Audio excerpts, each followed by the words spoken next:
All right, welcome to the AdaptX podcast, where we have conversations with individuals building accessible businesses, advocating for inclusion, or excelling in adaptive sports. Our intention is never to speak on behalf of those with disabilities, but to provide a platform to share their voice and amplify their ideas for a more accessible world. Today, I'm joined by Kristina Ericson. She's a disability policy advisor for the state of Colorado and a co-founder and director of the Adaptive Climbers Festival, an annual nonprofit rock climbing event for the paraclimbing community. Her work centers around knocking down macro-level accessibility barriers through policy and systems change. She has lived in more than a dozen countries, is an NYC AmeriCorps alum, and lives in the mountains above Denver, where she's an avid snowboarder, climber, and backpacker. Kristina, thank you for joining me today. Yeah, of course. Thanks for having me. So I'd like to, start with how you got into the field as a whole. I think most of us have some sort of experience that was transformative. So what influenced you to initially pursue a career in accessibility and social work? Yeah, mine wasn't like a standalone event or experience, I would say, or experience, yeah. I'm the daughter of disabled people. But yeah, a lifelong front row seat to many of the disability or accessibility barriers that exist in this country. My dad in particular has a C7 spinal cord injury, so it's like pretty upper level, broke his neck way before I was born. So was very much, I grew up in a very disability friendly household. Accessibility was something we talked about at the dinner table. ADA was something that I learned about as a kid because you had to, as well as like learning about barriers as a kid was something that, yeah, you had to. Of like, dad's not at your Little League game today because the Little League field isn't accessible. Like, you can't get here. And so I always say that it pissed me off enough that I made a career out of it. So that's really the long and the short of why I'm in it, because there are millions of families just like mine all over this country who are still facing the same, inaccessible Little League fields or whatever else 30 years later. Yeah. How do you view that from impacting your local community versus enacting systematic change and addressing like global barriers?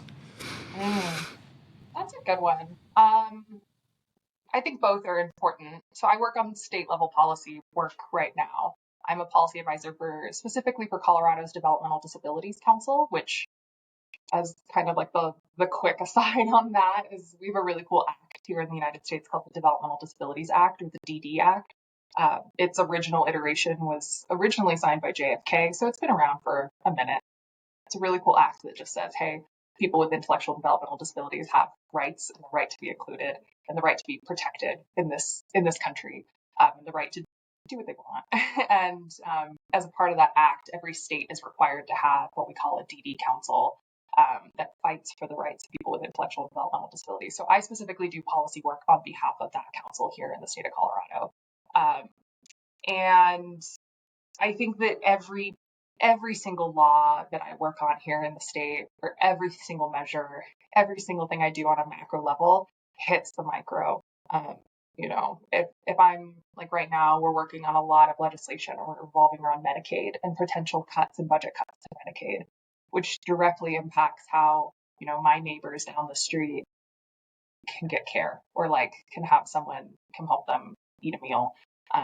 So I don't know if that answers your question, but it's all connected. There's no real, I don't view it as a divide because every law that's passed in the country hits every American. So yeah, absolutely. No, I'm interested. It's outside of my scope of knowledge. So if you care to educate me a bit more, like what is that legislative process like? Are you conducting focus groups to identify challenges? Like what's kind of like the step-by-step process of what you do on a day-to-day basis?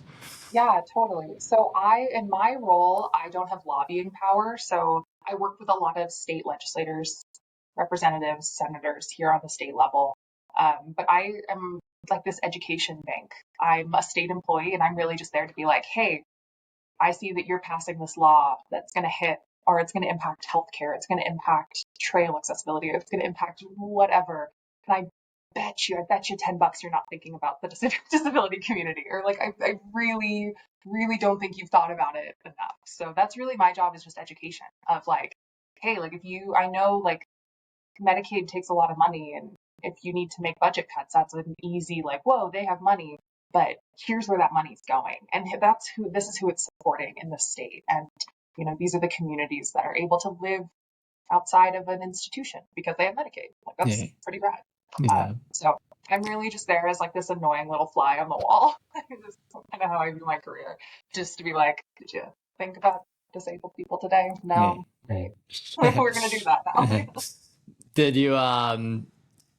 Did you get into that line of work, I guess? Like, was there a segue between what you studied in university and kind of how you end up in that position? Were there like steps along the way?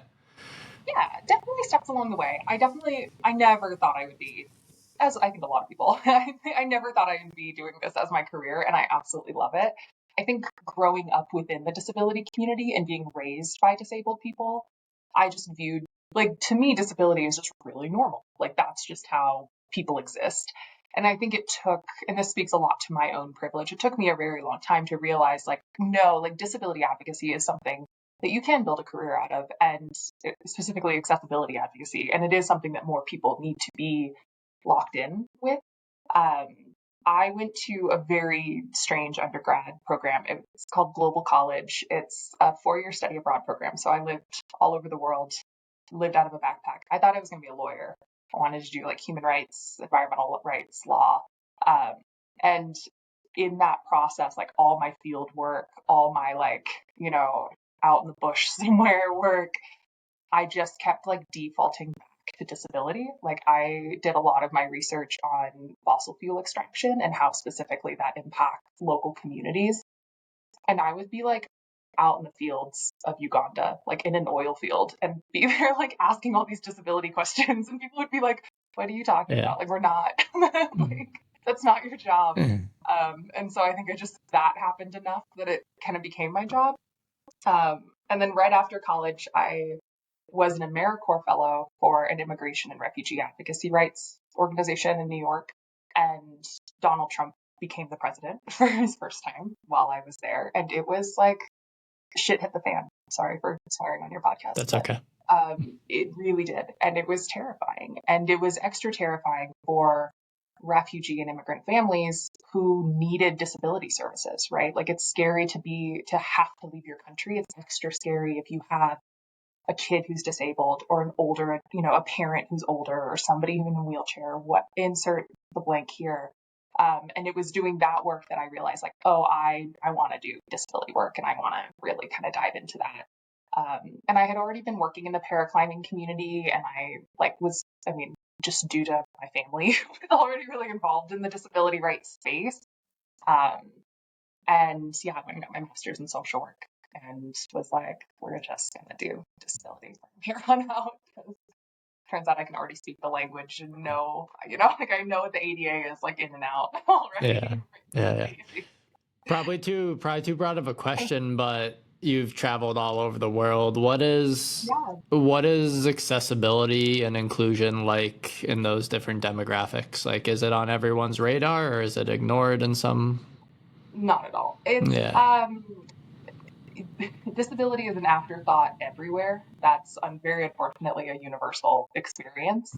Some countries are better than others. Like here in the United States, we have the Americans with Disabilities Act. We have the DD Act. We have these like beasts of federal laws that provide bare bones basic rights to people with disabilities, but the vast majority of countries don't have anything. There's a lot stigma, like the stigma around disability and the social barriers to disability, like how a disabled person is welcomed into a room or a space or anywhere out in public. That changes drastically by culture, by country. It's not great here in the US, but it's also not like weird to see somebody with Down syndrome or a dude in a wheelchair coming down the street. Whereas in other countries, it's like shied away and it's a very much like don't ask, don't tell policy if you have a disabled kid. You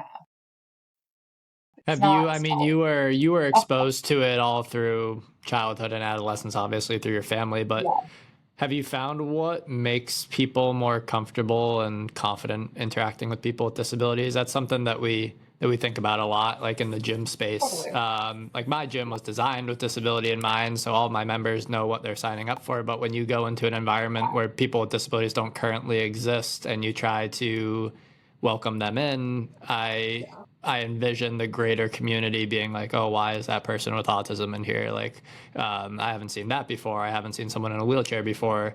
We think exposure is one of the best educational tools, but what do you think needs to be done, I guess, to make an environment like a fitness, like a gym or an athletics, like paraclimbing and stuff? What makes people more comfortable around disabilities, I guess?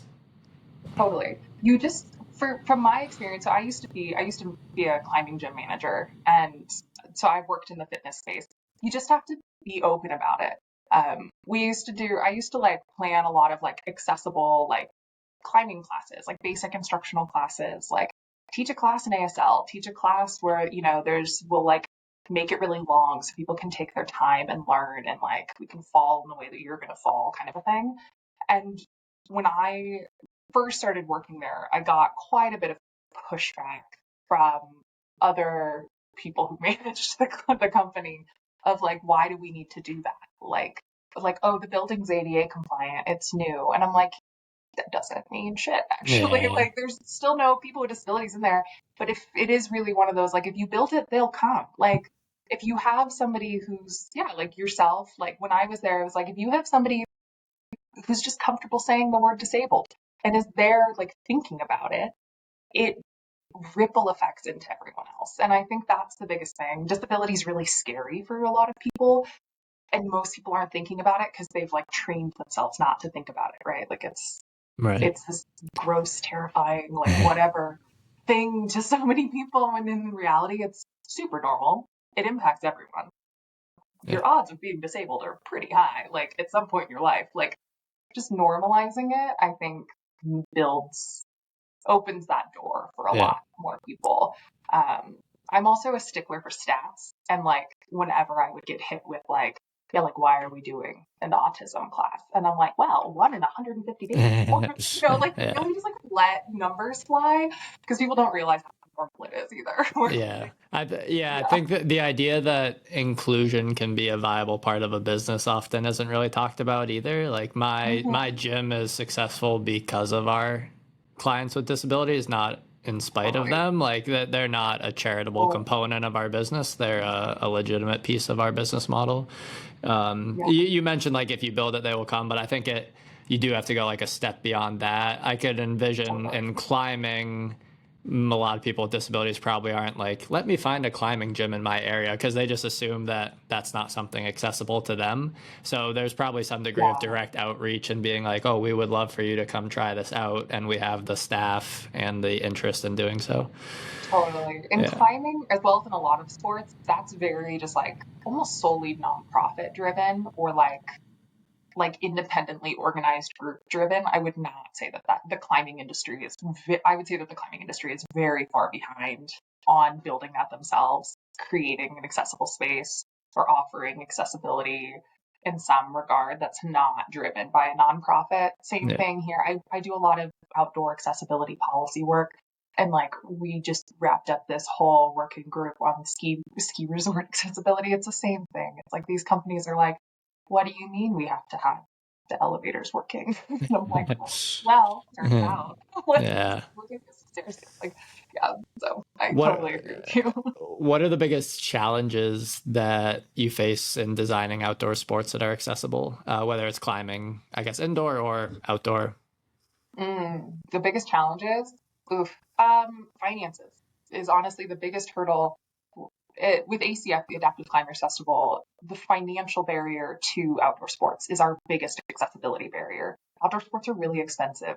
I grew up around the adaptive ski community, and that's like, it's 15 grand for a sit ski, where it's like you can get a used pair of, standard skis for like a couple $100. Like it's the discrepancy, the cost discrepancy is just wild. And that's the biggest one. I'd also say, like, definitely accessibility outside, right? Like a lot of trails, campgrounds, things like that. There's like kind of your standard accessibility barriers. I would say like the biggest accessibility barriers for us are more on the social end of like a lot of people. Like we have so many climbers come to ACF every year and they'll sign up for a class and be like I'm going to sign up for this, but you can kick me out if you need to. And I'm like, why would I kick you out? And they're like, well, I was told that I couldn't do this before. I'm like, hun, no, you can't. Like we're just talking to a shitty human beforehand. Like, no, like it's a lot of just breaking down that stigma. So would you say there hasn't been a cognitive or physical barrier that you've been able to navigate? That's a good one. We are very firm believers, and I am a very firm believer in like a little bit of elbow grease and some fuck around find out mentality can get you pretty far, especially in the outdoors. We honestly, every physical barrier we've jumped to the best of our ability. Has it been pretty or perfectly ADA compliant? No. I'd say like honestly, the biggest thing that's coming to my mind, I'm really racking my head. The biggest thing that's coming to my mind is that like a lot of the like we run ACF out in the backwoods of Kentucky out and like we rent a really cool campground out there every year. And like the biggest thing is that like the roads are gravel and like wheelchairs and gravel and walkers and gravel just suck. That's really the biggest thing. It's like just like basic things that you'll find anywhere, like gravel, grass, like those kind of stuff. You can't really like mitigate a ton of it. Yeah. So Adaptive Climbers Festival is how I was first introduced to your work. So do you want to tell the audience a little bit about what that consists of beyond just like people come and they climb, like maybe all components of it from the social piece to the physical piece? Totally. People come and they climb is like a pretty strong part of what we do. So it's an annual 4-day festival. We started it in 2018. And it is for climbers with disabilities to come out. We camp, we have a whole kitchen crew, we eat home cooked meals together. We offer like 30 different educational clinics that run from like, I've never rock climbed before and my friend dragged me along, I don't know what I'm doing, up to like more advanced like backcountry clinics, rappelling, aid climbing, trad climbing, like these pretty more advanced techniques and technical clinics. We also do like adaptive slacklining, we have adaptive first aid, we have adaptive yoga, like we've got the works.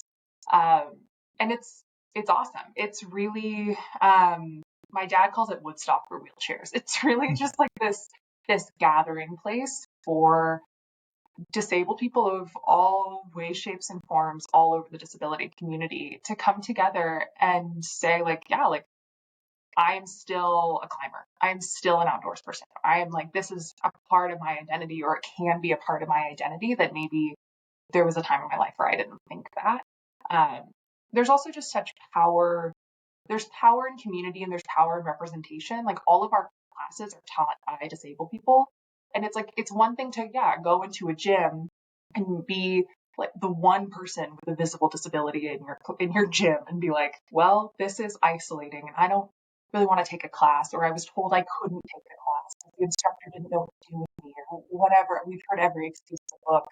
And then to come to ACF and be like, you can not only take the class, but like the person teaching the class also has a final word, or also they're going to teach you like exactly how to do. So it's awesome.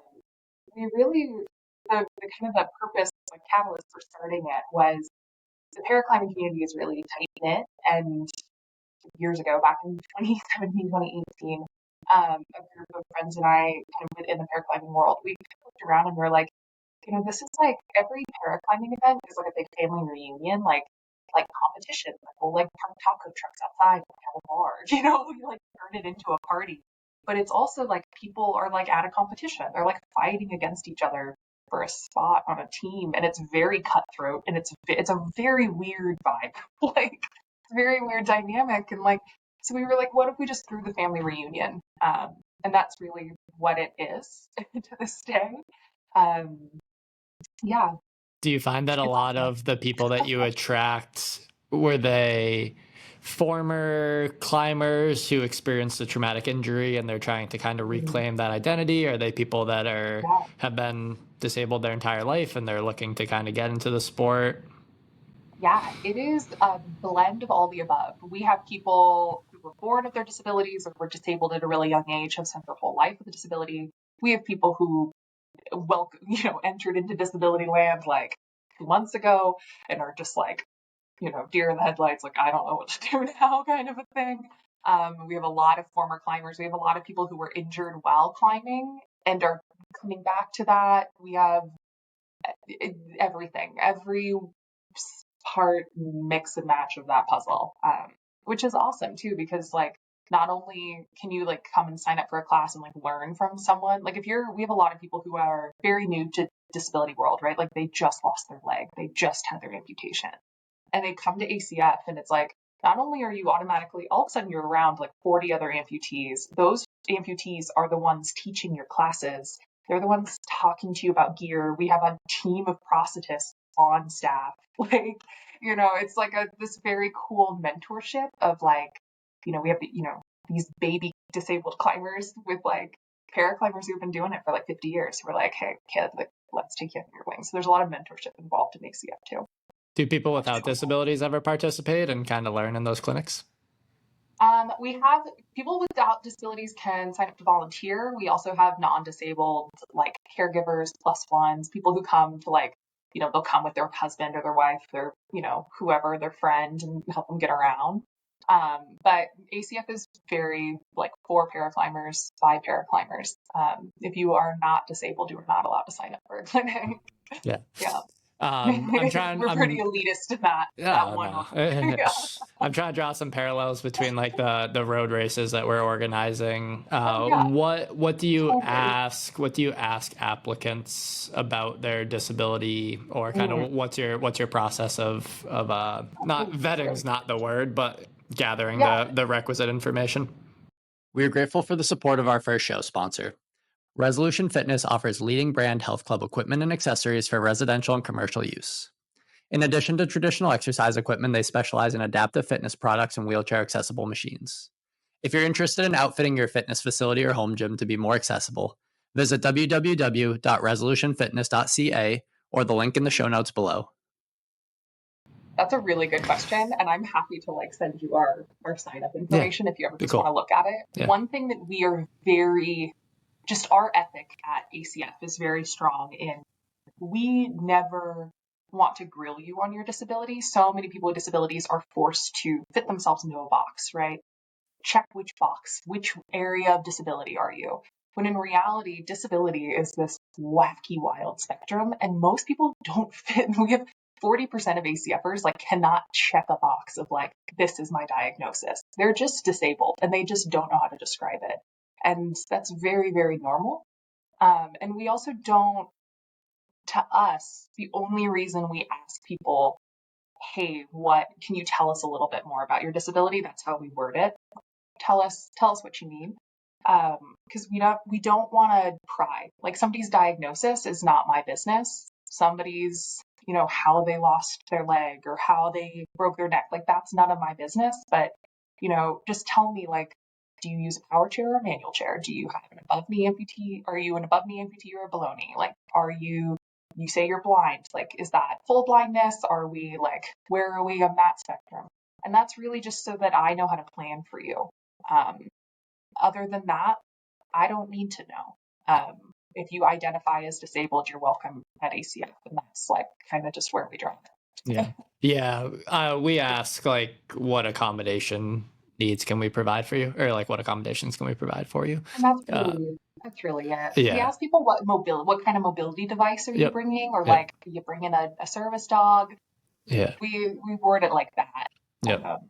Yeah. One thing we're trying to do is like prize purses for different adaptive categories. So that's one, I guess that's one reason why we do have to try to define things. So we do ask people if they would like to be recognized in the amputee or hand cycle or push room wheelchair or visual impairment category, in which case, like if they want to compete for that prize or that category, then they can select it, but they can also choose not to if they would just like to be recognized in the overall results.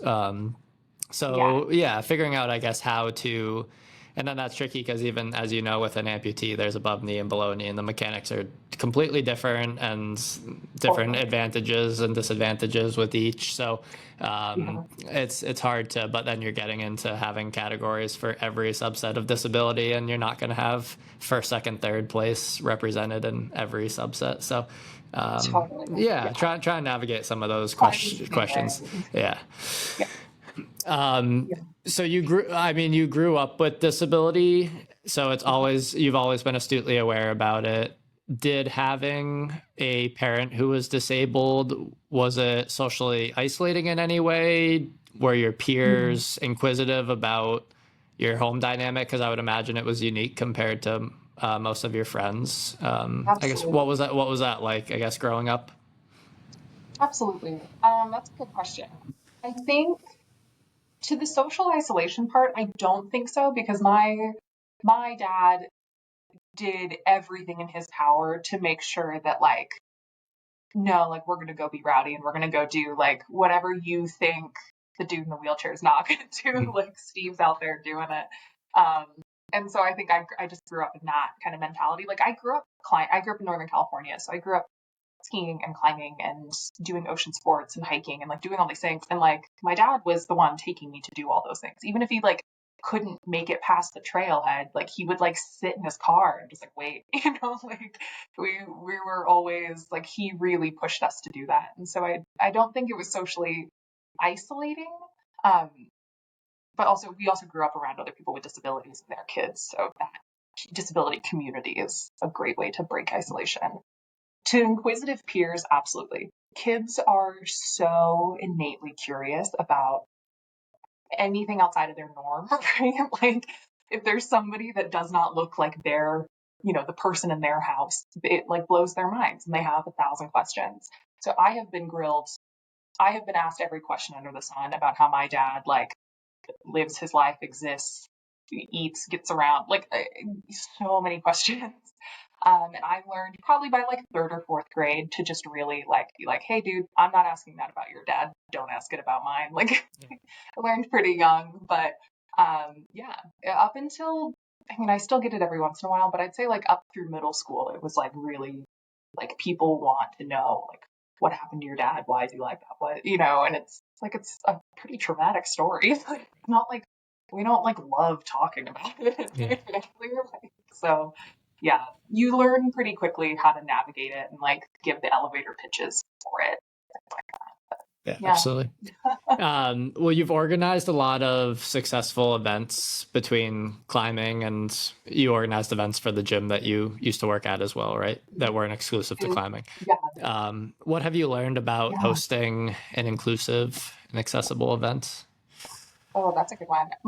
The biggest thing I've learned is that accessibility means something different to every single person. And that's not even to non-disabled people too.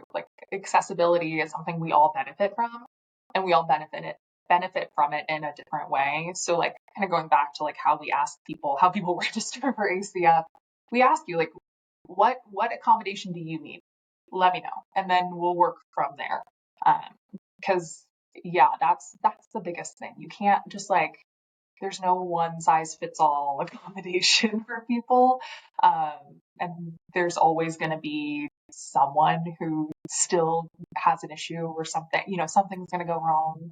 I think that's the biggest thing. And then I think the other thing I've learned too is, just really keep that open door mentality. People with disabilities are isolated in so many corners of the society and the world that we live in.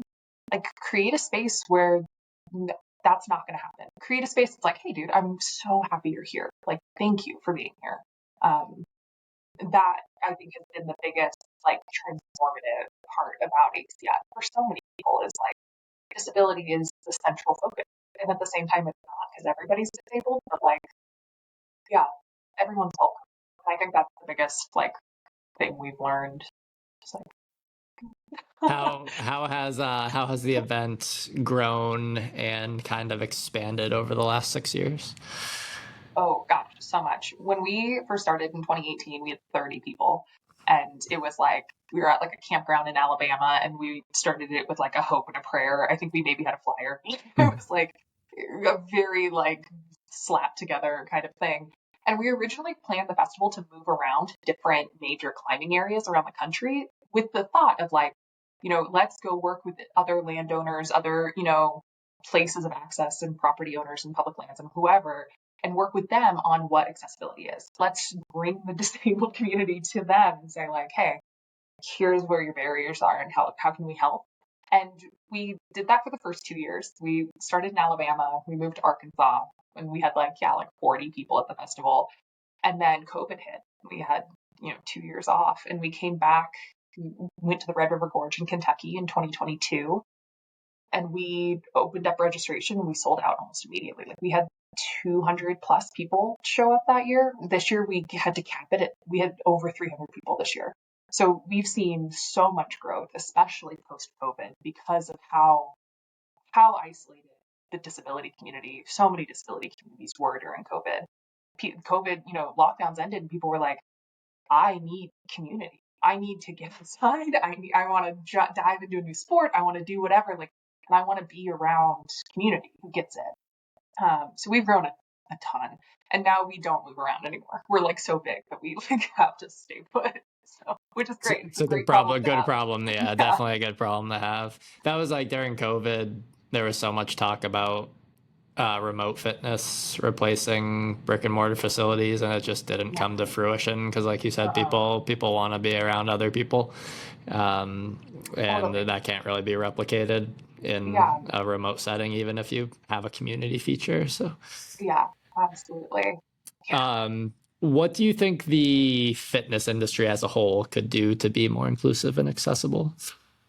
That is a great one. So that my like work in fitness is solely through climbing, which I think is like a slightly more offshoot right of fitness more than niche, like a mainstream gym. I think the biggest thing for me, and I said this earlier, but disability is almost always an afterthought. It's like this slapped on thing at the end of like, oh, now we'll make it accessible. We built the gym, we built the programming, we built the staff, we did whatever. And like, oh, now we're going to do accessibility. Where to like truly design an accessible space, it has to be baked in from the beginning. And I think that that's what a lot of gyms don't think about, whether that's like hiring instructors who are trained in adaptive fitness or working with folks with disabilities. Like that is huge. Thinking about when you're, planning clinics or classes or whatever else, like let's incorporate adaptive spaces into that. I think another thing too is I think especially in the fitness world, when we think of disabled athletes, we solely think of people with physical disabilities. We're not factoring in like there's a lot of autistic athletes out there, or a lot of like athletes with Down syndrome, or all these other iterations of disability. Like physical disabilities take up a really, really, really small part of the disability world. And I think that is always something that is frustrating to me. Is like I used to be a caseworker when I was still in social work land, and one of my I would have clients that were like, I can't go to the gym because it's like too bright, it's too loud, there's too much, there's too many people, and it's like, oh, like those are things that gyms can mitigate, and gyms can offer a quiet hour or a lights dim down hour, we'll turn the music off 12 to noon or 12 to 2. Like there's things that can happen there that can also really open doors for people.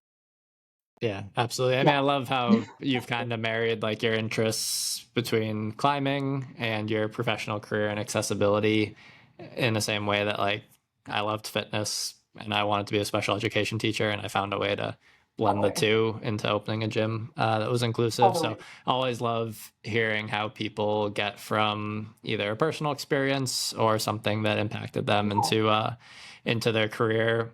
What are you most excited about that you're currently working on, whether it's ACF or something within your legislation? That's a great question. I'm always excited about ACF. I'm kind of in like the ACF happens in October every year, and it's like an insane, like we don't sleep for 4 days, like go, go, go. The month of October is just like insanity. So I'm still a little bit in like the ACF hangover right now, but like starting in January, we really kick off into the like fundraising and like really diving into like how are we going to make ACF better this year and more inclusive. And so I'm excited. I'm always excited about that. At like my day job work, our legislative sessions, like when laws are made, and the state of Colorado starts January 8th, and I'm very excited about that. We have some really cool disability rights laws on the docket this year, which I'm very excited to work on and to advocate for. And I think now more than ever, not to bring politics into this podcast, but we do have a new president coming in next month, which will impact a lot of disability systems and disability care and independent living services in this country, whether or not we know, no matter what. And so that's very scary as somebody who works in government on the human rights side. But I'm excited to like work on new laws that are still protecting the rights of people in this country that really need it right now. So yeah. What spearheads most of the ACF fundraising? Do you solicit sponsorships from traditional climbing companies? Or are you trying to get just corporate sponsors? All the above. Yeah. I brought in a director of development last year, and it has changed everything. Yeah. We've grown a lot that I was like, yes, we need you. We have some amazing sponsors. We're sponsored by REI, the North Face. Like we have some like big names attached to us that are pretty cool. Like Black Diamond, Petzl, like a lot of like kind of the bigger climbing brands come online and come hang out with us. And even to the degree, like we always say, ACF is a partnership. We don't just want to be this like inspirational charity thing that you're a part of. We're not there to make you look good. We're there to create an accessible climbing experience, and that's it. Please like don't use us as your inspirational Christmas card at the end of the year. That's like absolutely we're going to draw the line. But we do invite like the staff and especially like gear designers. We invite them to ACF. Be like, hey, you designed this tent, but here are 10 people in wheelchairs and 10 people who are blind and 10 people who are missing their hands who can't get into the tent. So like, let's work with you to make the tent better. And because of that, the North Face is actually about to launch a new universal design camping line where they have a hat, a pair of shoes, a tent, a sleeping bag.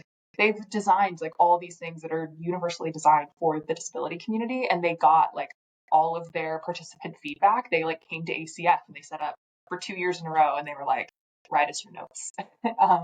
So like we have our sponsors, but we really incorporate it as like you're a partner in this. Like we want to make the outdoor industry more accessible.